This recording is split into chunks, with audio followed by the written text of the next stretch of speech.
giving you an opportunity to get the full story from the people who tell it best. This is Mediacom Newsleaders. Hi, I'm James Mauser. We get to talk about eagles on this segment today.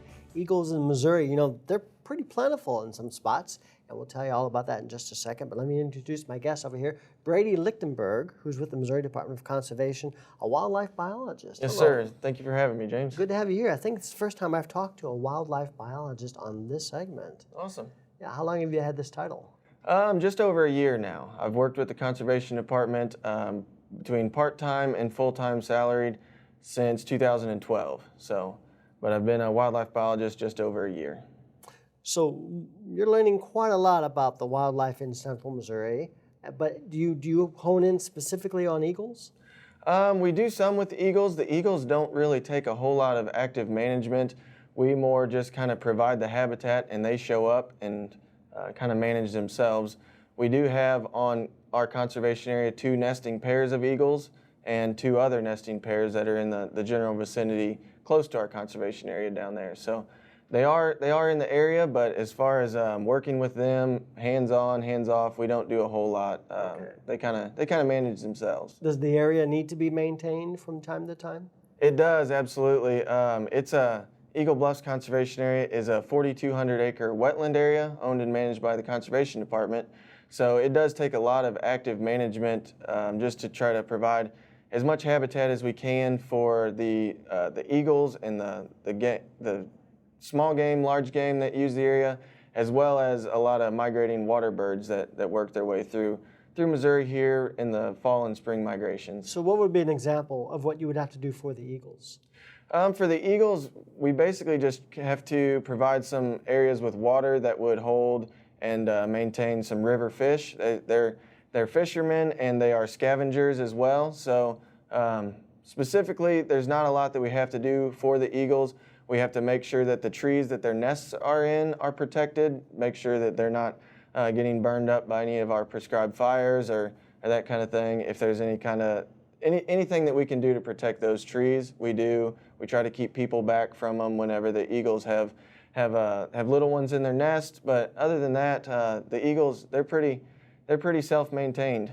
Do you have people out there watching for the eagles and detailing all their activities? Yeah, we do. The photographers that frequent the area, they're down there a lot, especially when the eagles have the young ones in their nest. They're down there just kind of documenting how they're growing and when they're leaving the nest, when they fledge, and how they mature. And it's kind of tough to keep tabs on them in the future just because they kind of all look the same whenever they're young. Sure. But there's a lot of people that have taken a really strong interest in the eagles we have down there.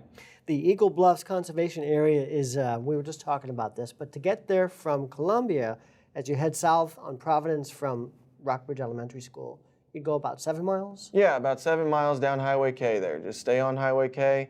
It'll wind you through some subdivisions and neighborhoods and up and down some hills, and you'll be there. And when you get to McBain, are you kind of there? Yeah, McBain is the next little town that you'll get to. As soon as you pass McBain, there will be 2 left turns. You can take either of them depending on which one, which part of the area you're trying to get to. Star School Road is the gravel road that leads down to the largest part of our area. So is the public allowed to roam these lands where the eagles are? Yeah. This time of year, the whole area is open for. You can drive on the gravel roads. You can hike all the different trails and levee systems that we have. Wow. There's a lot of different people that come out there and hike and walk dogs and take pictures and go birding. There's people that go out and scout for hunting seasons. There's not really any hunting seasons that affect us right now going on, but waterfowl season comes and goes every year through the fall, and we get a lot of waterfowl hunters out there as well. What time of the year do the eagles tend to come and do their thing? Well, the ones that nest there are there pretty much all year long. Oh, they're all year. Yeah, we do get some that migrate from the north as the big water freezes up to the north. We get some that migrate down in winter here through December through February is when we have probably the most eagles on the area. And they're coming to this area primarily, I guess. Yeah. Basically anywhere along the Missouri River that provides really good habitat for eagles. Because there's an Eagles Day, isn't there? There's several. I know Runge Conservation Nature Center they do some Eagle Day activities as well as a lot of the other nature centers throughout the state. But the reason we wanted you here today was you're celebrating 25 years with this conservation area. Right. And that's a pretty big thing for the conservation in central Missouri. It is, absolutely. Yeah, Eagle Bluffs first opened in 1995. It was supposed to open in 93, and then we had the major flood, caused a lot of damage, and had to be kind of reconstructed and fixed up again.